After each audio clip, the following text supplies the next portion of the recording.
This is KSC Radio News. I'm Caroline Perry. And I'm Travis Thua. The U.S. Department of Health reports vaping has now led to 1,000 reported cases of lung illness and 26 deaths nationwide. The Washington Post reports health officials say peer pressure may be a factor. The CDC cites increases in teen vaping use. To combat that, federal regulators are seeking to take non-tobacco flavored vaping devices off the market.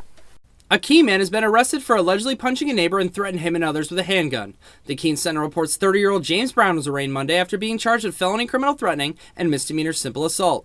Police reports say officers responded to Grove Street around 6:15 Sunday for a reported assault.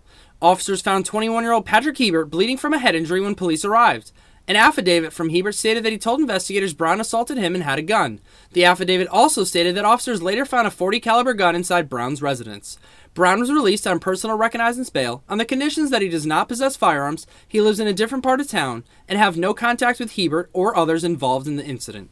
Rocktoberfest has returned for the third year with new local bands. Along with listening to rock bands, the Student Activities Council organized different tables for the clubs at Keene State. Janae Graham says the event couldn't have gone better. I think Rocktoberfest is going great. I know the weather isn't too bad, but a lot of people are walking by, stopping at the tables, grabbing shirts and food, so I'm really happy about it. Rocktoberfest will return next year. Pumpkin Festival will return to the Central Square of Keene on Sunday. The annual event featured family-friendly live entertainment, games, face painting, and more than 3,000 jack-o'-lanterns. Families engaged in a children's costume parade, a movie at the Colonial Theater, and trick-or-treating supported by downtown local businesses. The festival added a new activity for attendees, which was a 2-hour guided walking tour of the 16 murals painted throughout downtown. On Friday, Keene State College students got in the Halloween spirit with the annual pumpkin lobotomy. More than 200 students carved pumpkins at the event. They were later displayed throughout campus and town. About 30 campus clubs also tabled at the event and offered candy and games to all attendees. Pumpkin lobotomy is scheduled to return again next October.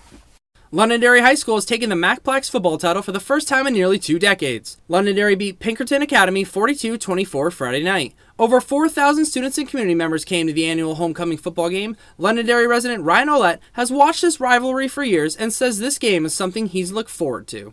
And I've seen these kids play all the way from second grade all the way up to senior year here, so the fact that they're here together tonight playing their final year is perfect. The final MacPlac event will be on November 10th when Londonderry takes on the Pinkerton cheer team. This has been KSC Radio News. I'm Caroline Perry. And I'm Travis Thua.